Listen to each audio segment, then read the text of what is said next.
Christian Parenting.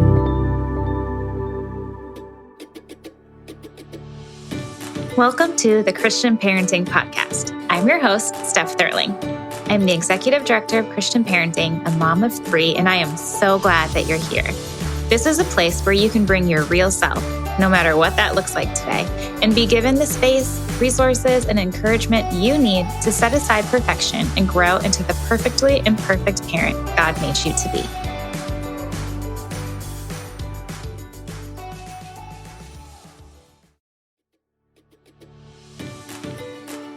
I am loving summer and definitely don't want to rush this time, but fall is going to be here before we know it. And as you start to think about back to school, I want to encourage you to think about how you can be praying for your kids this school year. It's so easy to get caught up in the daily tasks of parenting, like getting school supplies, coordinating the schedules, doing laundry, making snacks, and then making even more snacks. But as Christian parents, it's important to remember the big picture.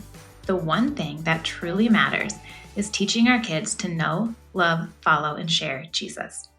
I am so excited to tell you that the Christian Parenting 2024-2025 Prayer Journal is now available. A Life of Faith, Knowing, Loving, Following, and Sharing Jesus is a prayer journal from Christian Parenting that was created just for you. This journal will guide you in praying over your kids every week of the school year. Together, we will pray that our children will know Jesus as their Savior, love Him with their hearts, minds, and strength, follow Him faithfully through their entire lives, and boldly share His good news with others. Thousands of parents use this journal every year. So join us as together we pray that our kids will live a full life of faith. You can visit cpgive.org to request your school year prayer journal, A Life of Faith. Again, that's cpgive.org to request your copy of A Life of Faith today. And it is more than just a journal. You can also listen to Pardon the Mess podcast each Monday to listen to guided prayer and reflection that follows along. So go request your copy today.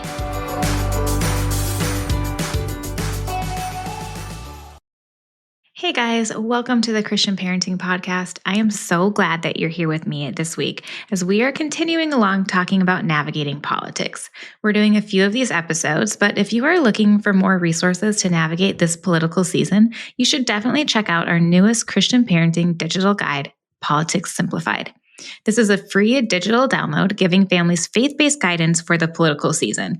The resources included will help you get answers to the questions that so many of us have. And again, it's free.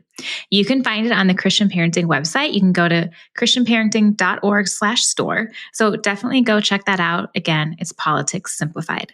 But this week is really fun on the podcast because we are really focusing in on voting. I'm joined by my coworker, Connor Jones, and we discuss the importance of voting and how to equip first-time voters. We're talking about the significance of voting as a way to exercise our freedom and make our voices heard, practical steps for first-time voters like knowing what the Bible says about certain topics, finding trustworthy news sources, listening to political podcasts, watching debates, and being cautious on social media. We also talk about having open-minded and civil conversations with teenagers about politics, really respecting their opinions and allowing them to think for themselves. I think that parents of all ages and stages are going to get a lot from this episode, so please enjoy. Connor, welcome to the Christian Parenting Podcast. Hi, yeah, thanks for having me. I'm so excited to be here. Yeah, I'm really excited to have you too. Will you give us a little introduction of who you are and then what your role is? Because you work at Christian Parenting with me. And so I'm really excited to have you here. So tell us what your role is at Denison Ministries and Christian Parenting. Yeah, for sure. I am the Director of Performance Marketing here at Denison Ministries. And so I work on Christian Parenting materials, but also our other brands of Denison Forum and First 15 and Foundations. And so do the role of publishing our stuff and getting it out into the hands of lots of people. So it's my joy to take the Christian Parenting Podcast, all of our podcasts and our articles and social media, and get it into the hands of so many people who are being able to digest the content. And it's such valuable content and love doing it. And it's fun to work with you, Steph, and everyone else on the CP team. We do have a great team at Christian Parenting and at Denison Ministries in general. We were just talking at our all-staff prayer this past week about how great it is to work with such amazing people because we are just so lucky that we have such a solid team in every aspect. So I am happy to work with you too. Well, thank you. Yeah, it's an amazing team. Yeah. Tell us about your family too, because you have a growing family. So tell us all about that. I do. Yes. So my wife and I, Reagan, we've been married for 5 years, just celebrated 5 years of marriage a couple months ago. And now we have a young one coming in. She is several months pregnant and we're expecting a baby boy very soon. So looking forward to that. We're so excited for this growing family. Very blessed. Yeah. Okay. Since you're a first-time dad or soon to be, I want to know, what are you most excited about? And then what are you most nervous about? Yeah, this is a great question. I think excited. I am just very, very pumped to raise a son and get to just love on him and disciple him as he grows up. But I'm also very excited to watch sports with him. This is a big football family. And so just pumped to have him sitting in my lap watching the Dallas Cowboys most likely lose. And nervous, I think, I just think about this world that he's coming into and everything that you guys talk about here on the Christian Parenting Podcast of raising kids in this 2024 world and, the next decade, 2 decades. What does that look like? I trust that God's going to take care of it and take care of us and take care of him and show Reagan and I how to raise him well. But I think I get a little nervous about thinking about the technology and the environment that we're bringing him into. Not that it's a bad thing. I think he's going to have the opportunity to be a light in a dark world. And so very excited to, like I said earlier, disciple him and raise him up to hopefully be that young Christian man that God would, I pray, calls him to be. But there's a little nervousness about that, but it's nothing crazy. I mean, for the most part, it's 99% just excitedness. Yeah. Well, good news and bad news. The good news is I do feel like as Christian parents, we have the greatest opportunity to raise young men and young women to be people who just change the culture around us and just change the world because of their love of Jesus. And so I do think that's just so exciting in parenting. Where there is fear, there's also so much hope and joy because we have that hope in Jesus. And so I just don't know how people parent without the hope of Christ. I just don't know how. The bad news is those of us who have been parenting for a while, like I've been parenting 12 years, which I still have a long way to go, but we're also worried about technology. We don't know what we're doing either. And it just continues to, be different every day. Try to keep up with it. Yes, it is so much to figure out. And there are so many things that we have to figure out as parents that the generations before us didn't. And that makes it a challenge. But that's why we have great resources like Christian Parenting to help out with that. Exactly. Yeah. Okay. I feel like we could talk about becoming a parent for a really long time. Like that could be an entire episode. But today we're going to talk about voting and really like equipping first-time voters. We talked about doing this episode in a strategy meeting, a Christian parenting strategy meeting that we have every 6 to 8 weeks to kind of plan content, make sure we're on the right track. And you got super excited about this topic because it's something you're really passionate about. And I love that. I am not very good when it comes to politics and all of this stuff. This is not my strong suit. So when you were excited about it, I was excited about it because I just love learning from other people. So I'm really glad that you're here today and that you wanted to be here because I think it's going to be a really good conversation. And I think it's really important too, because this election is important, but it's also very contentious. And people feel a lot of emotions about it for sure. I know a lot of people don't even want to vote, and I totally get that. I've also heard a lot of young people who are voting for the first time. You're like, seriously? Like, this is my first election? Like, this is it? So Let's talk a little bit about the significance of this responsibility. Like, why is it important, even though it's hard, to vote in this particular election? For sure. Yeah. And I totally understand why people are nervous about voting and why you may not want to, especially in an election like we're having currently. It's a very contentious time. And so voting can be stressful and it can be overwhelming. I personally just geek out about politics. I think it's an entertaining sport to an extent. So I do feel heavily that people should vote. And I think that it is important to take your piece of democracy and apply it. And so I think when I consider, the fact that Jesus died on the cross for us and he opened up freedom for us, obviously with eternity, that also includes just freedom in living. And we are blessed to live in a free country. And that free country means we get to vote. It's a right that we are blessed with here in America. And so many people around the world do not have that right. And they would do anything to be able to, make their voice heard in a voting situation. And yet we have that opportunity, and it's very easy to just brush it aside and be like, it's just one vote. Does it really matter in the grand scheme of things? Well, it is a vote, and your voice does matter. That's why the founding fathers put it in the Constitution that everybody gets the opportunity to make their voice heard. And so it is crucial, in my opinion, that everyone goes to the ballot box, you stand in line, and you cast your vote. And it's not just for the top ticket items like the presidential election, it's for all of them.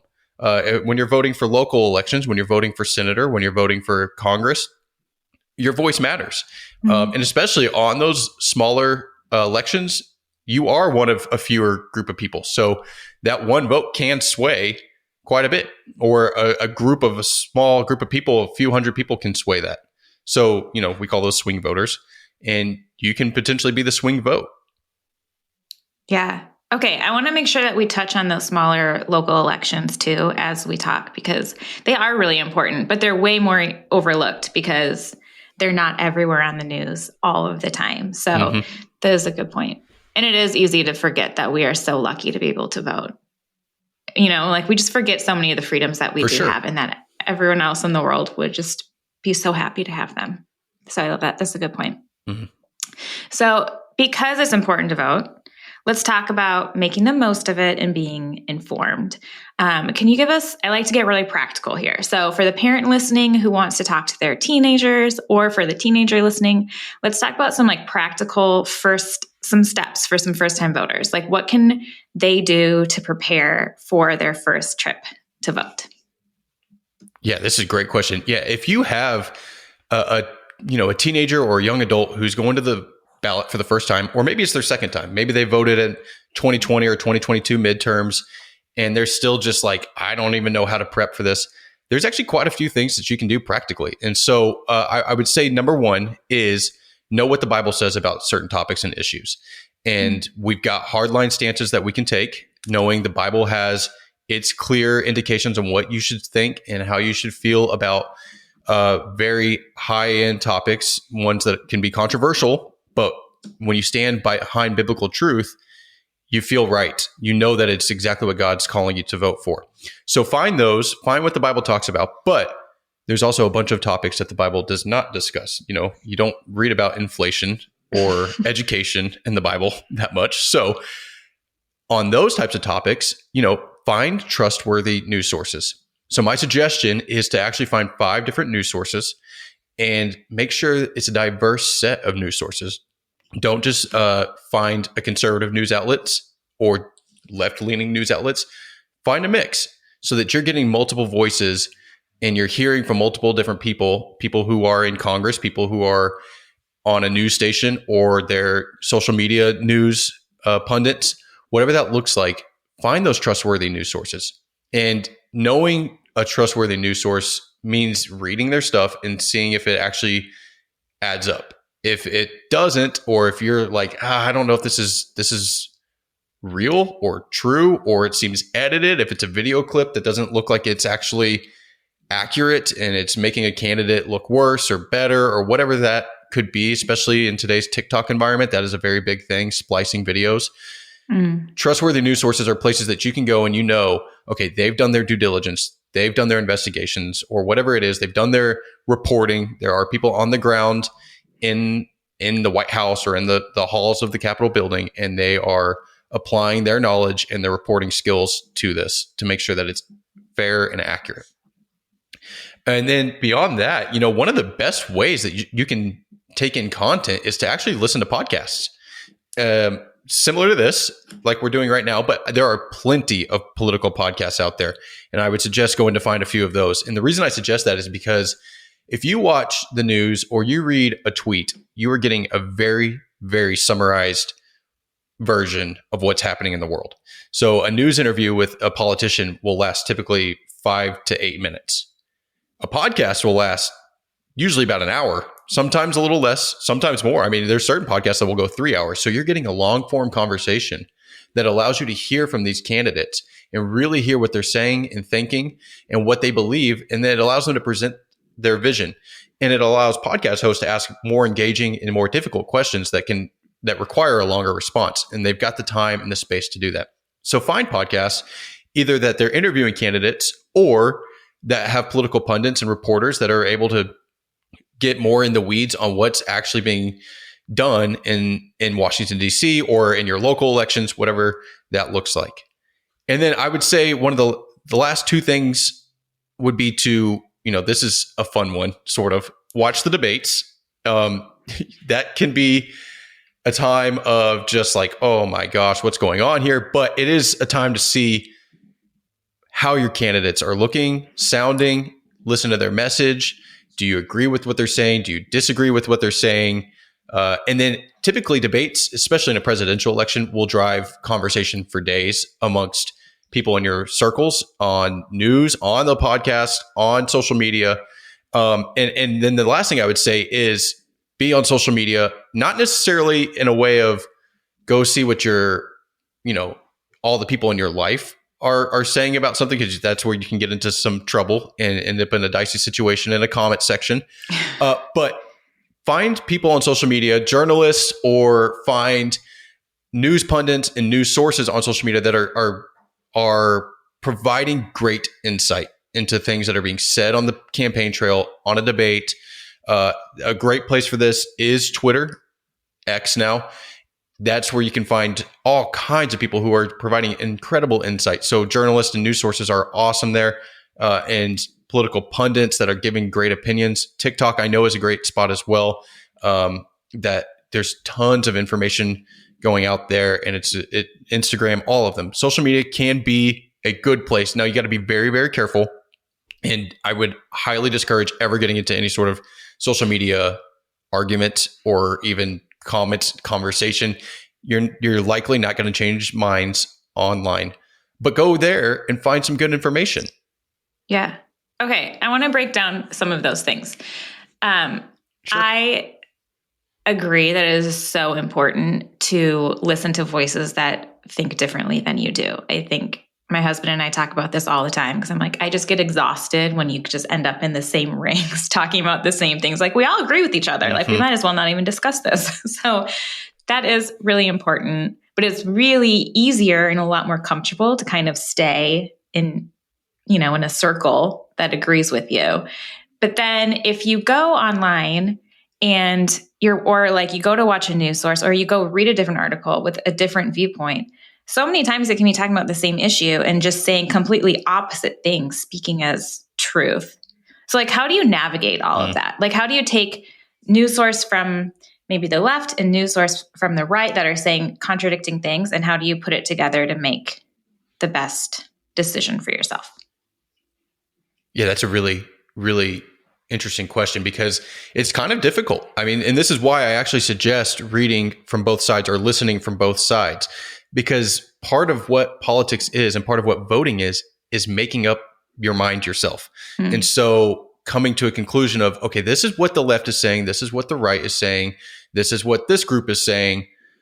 Where do I land on this? Taking in all the facts and taking them from all the different perspectives and thinking, okay, in a prayerful way, if this is a very serious, election issue, I want to be prayerful in this. I want to talk to God about, okay, God, how should I feel about this? How should I talk about this type of topic?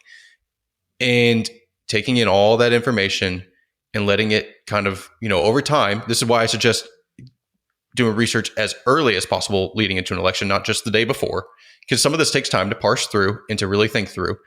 And through prayer and through all this reading or listening and research, I would hope that it would help you come to a good conclusion of where you land on a specific type of election issue. What's the easiest choice you can make? Window instead of middle seat? Picking a vendor who sends a great gift basket? Outsourcing business tasks you hate? What about selling with Shopify? Whether you're selling a little or a lot, Shopify helps you do your thing, however you cha-ching. Shopify is the global commerce platform that helps you sell at every stage of your business. From the launch your online shop stage to the first real-life store stage, all the way to the "did we just hit a million orders" stage. Shopify's there to help you grow. Whether you're selling scented soap or offering outdoor outfits, Shopify helps you sell. Wherever and whatever you're selling, Shopify's got you covered. Sign up for a $1 per month trial period at shopify.com/try. Go to shopify.com/try now to grow your business, no matter what stage you're in. Shopify.com/try. If we have teenagers who are going to go do this and then they come to their parents and say, "This is what I believe," and parents are like, "I'm sorry, what?" Like, that's the opposite of what I believe. How do we have those conversations? Like, how do parents do that?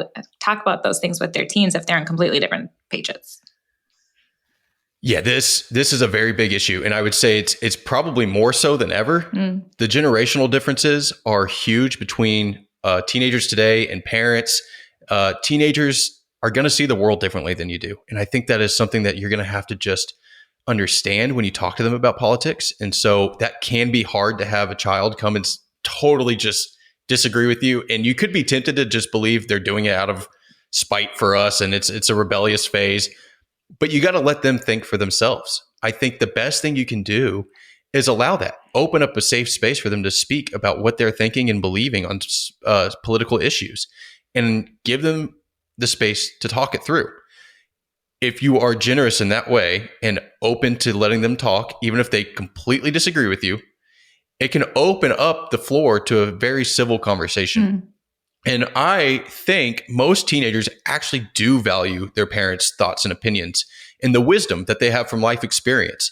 And so if you're very willing to not ever get contentious and you remain civil and you love your kids through this, then it's going to open up that door to a great conversation. And, you may not change their mind, and that's okay, but you're going to have a great conversation. And that's what family is that moment of, okay, love.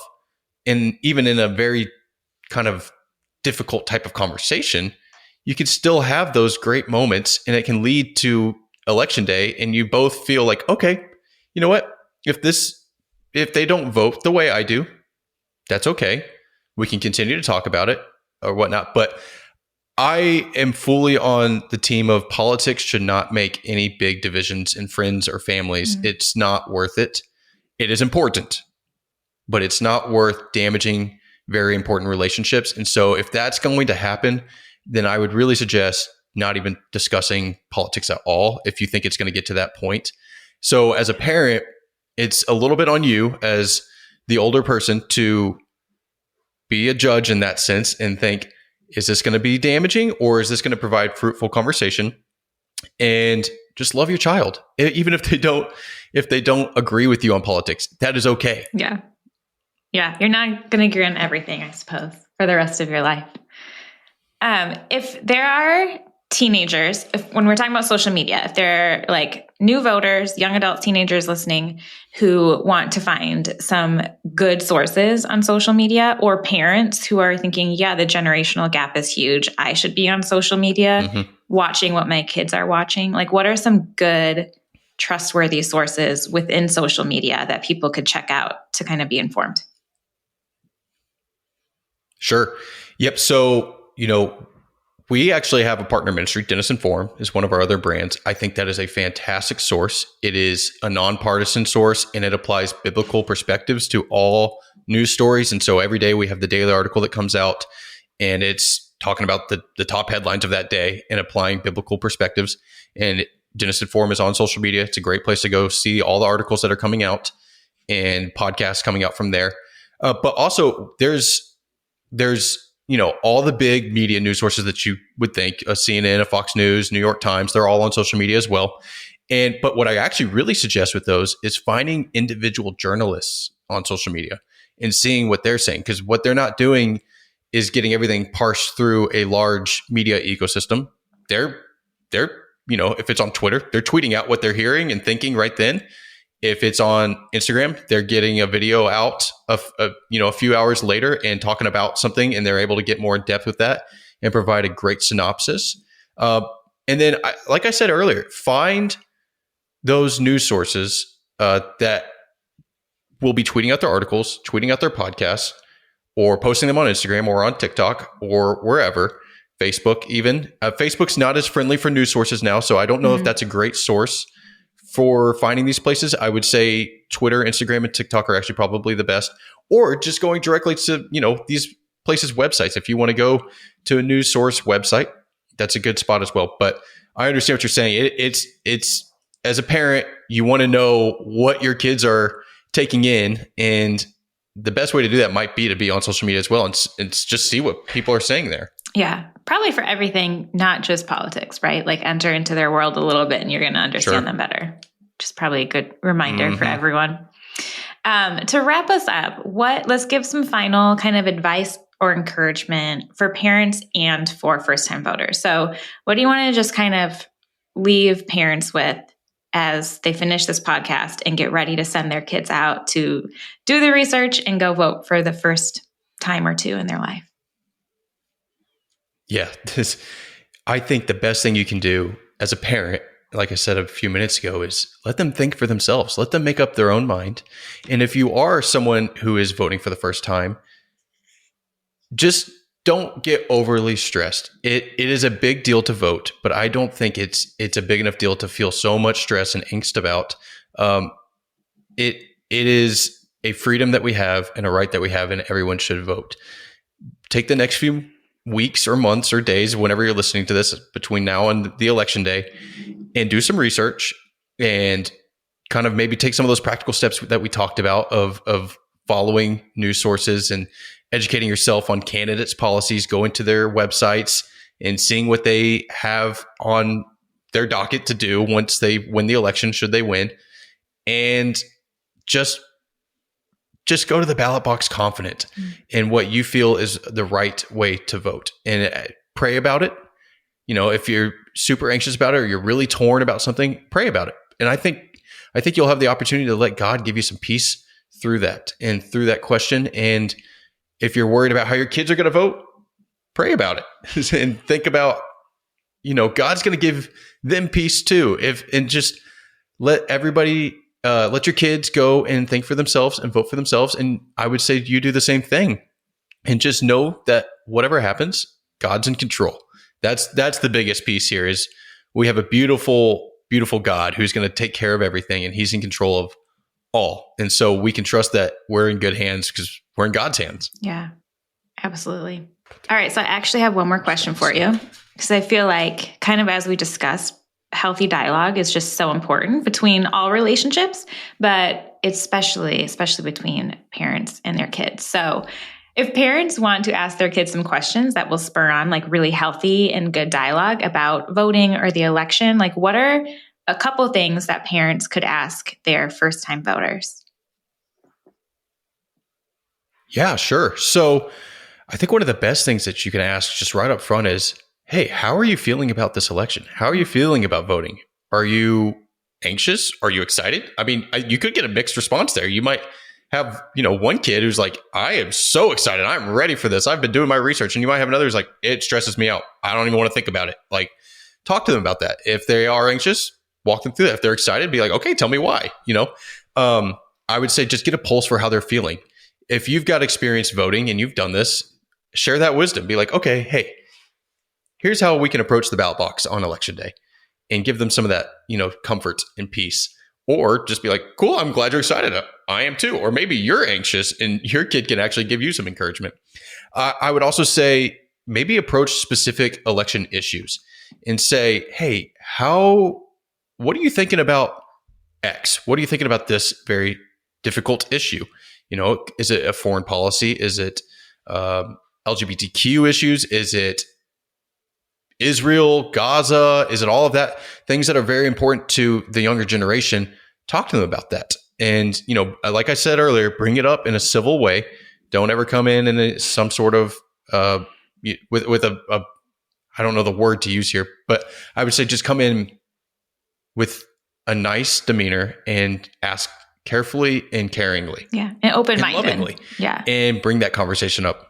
And open-minded, for sure. Be very open-minded. That is one of the biggest things you could take away from this whole thing, is just go into this election season open-minded, knowing that people will see the world differently than you.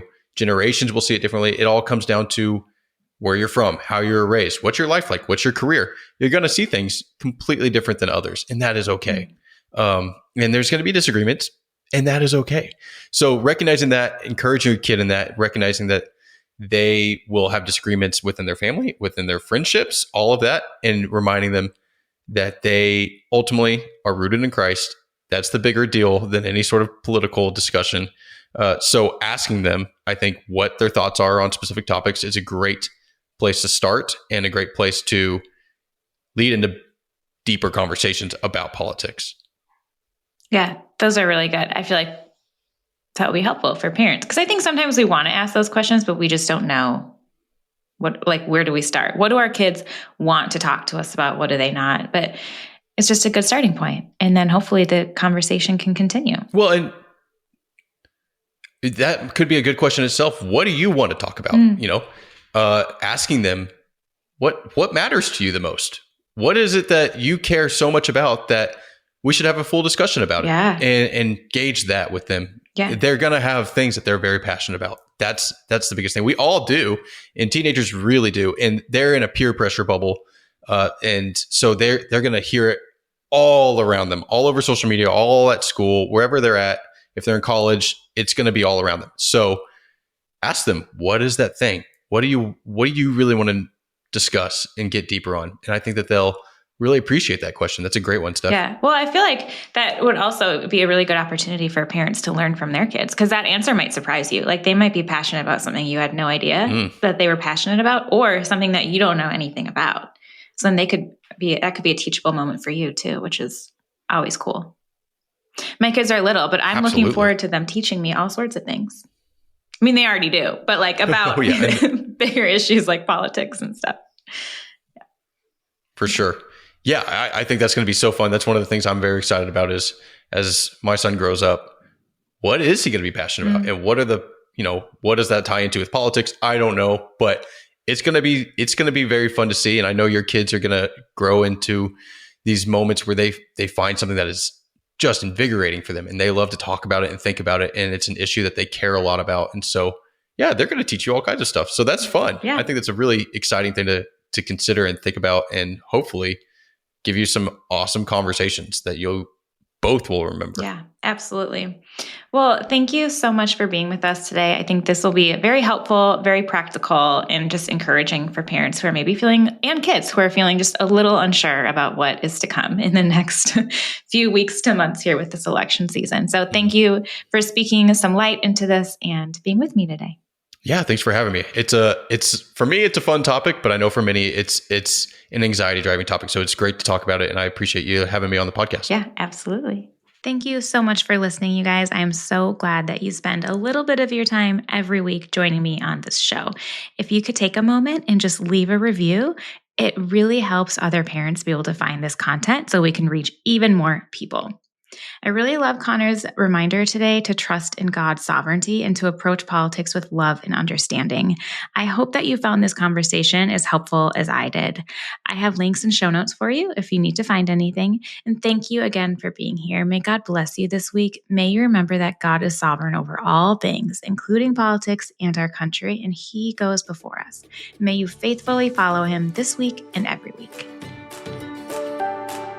Thank you so much for listening to the Christian Parenting Podcast. Make sure to like and subscribe so you don't miss an episode. And if you love this podcast, would you please consider leaving a review and sharing it with a friend? This is the best way to reach more people and encourage even more parents. Christian Parenting is a donor-funded ministry, and we rely on friends like you to keep podcasts like this going. So to find out more about Christian parenting and to make a donation, head over to christianparenting.org or at christianparenting_org on Instagram. Thank you again. See you next week.